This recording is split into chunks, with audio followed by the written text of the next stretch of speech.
Good morning, good afternoon, and good evening to all those out there listening. So, on today's podcast with Functionally Strong, we will be talking about muscular strength. As you all know, having muscular strength is important for the successful performance of sports and even accomplishing activities of daily living, aka daily life tasks. Because training with resistance is important for building strength and power within your muscles, the sport of resistance training will be the highlight of this podcast. In addition, throughout this podcast, I will discuss the various forms of muscular strength and how they relate to resistance training. So stay tuned to learn how you can maximize your strength and power through various resistance training modalities and reap the benefits of resistance training. So first things first, what is resistance training? Resistance training is simply having your muscles work against resistance or force. Therefore, resistance training covers a wide area of training and can include such things as bodyweight training, training with free weights, using weight machines, or exercising with resistance bands. All of these forms of training place some form of resistance on your muscles, allowing your muscles to tolerate different levels of stress. Increasing this level of stress tolerance on your muscles is what allows them to grow and get stronger. So, as I mentioned earlier, there are various types of strength that a muscle is capable of, such as isometric strength, dynamic strength, explosive strength, and eccentric strength. Now, don't worry if that sounds too overwhelming, because we will discuss each of these forms of strength separately, and then look at how these different forms of strength training can be targeted through resistance training and provide examples of how they can be applied to activities of daily living. So first, we have isometric strength. Isometric strength, I would say, is the simplest form of strength because it doesn't require any movement.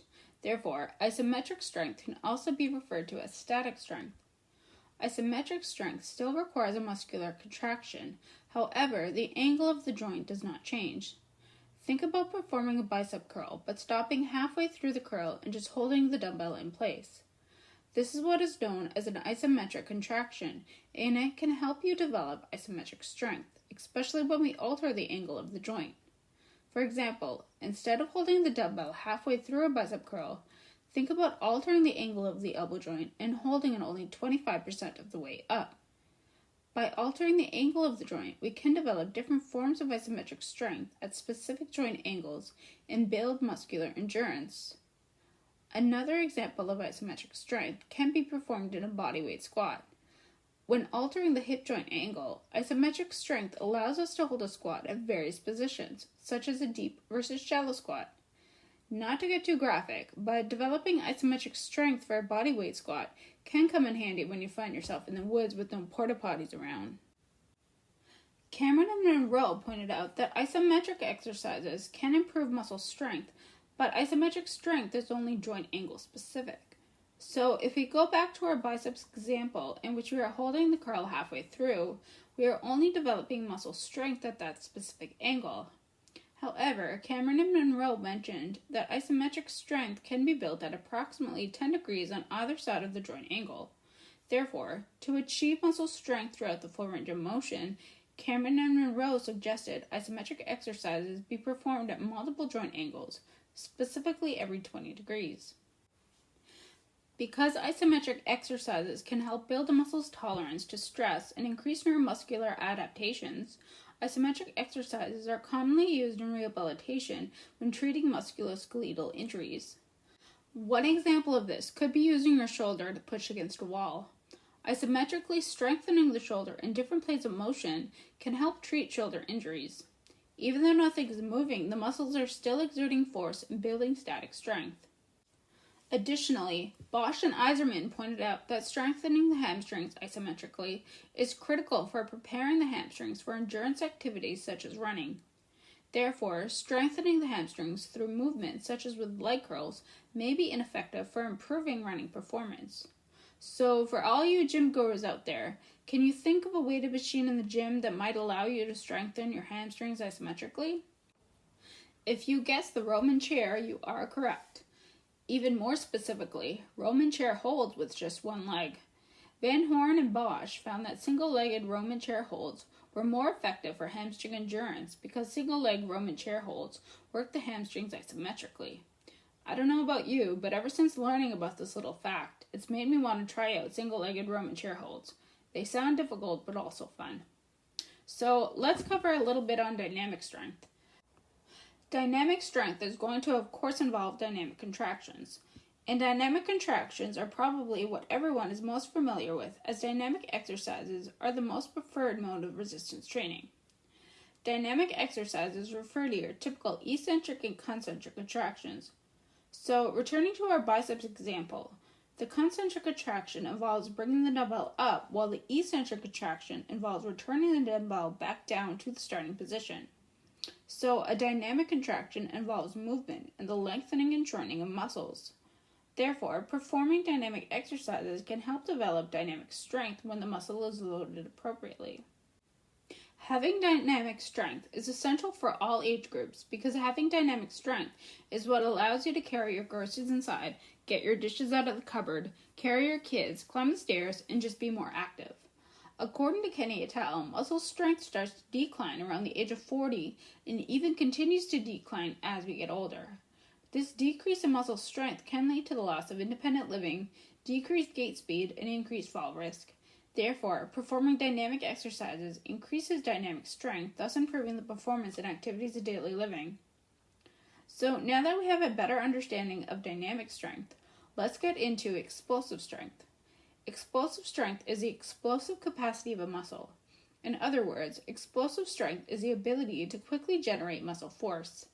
Returning to our original example, we can say that the explosive strength of a bicep curl involves being able to quickly raise a dumbbell to our upper arm. Interestingly, Ijzerman et al. Pointed out that explosive strength is a huge factor in predicting the functional status of the elderly.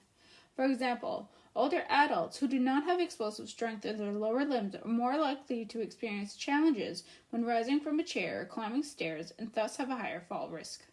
So another example of explosive strength can involve quickly rising from a chair, or in other words, quickly rising from a squatted position. Therefore, Ijzerman et al. Suggested that a jump squat can be ideal for measuring the physical performance of the elderly. Now, don't tune out just yet, guys, because we saved the best for last, and that is eccentric strength. Eccentric strength is not something you hear of people training often. In fact, I think eccentric strength is highly undervalued, especially in the gym setting. So first, what is eccentric strength? If you remember, when we discussed dynamic strength, I mentioned that an eccentric contraction was a lowering of the dumbbell in the bicep curl.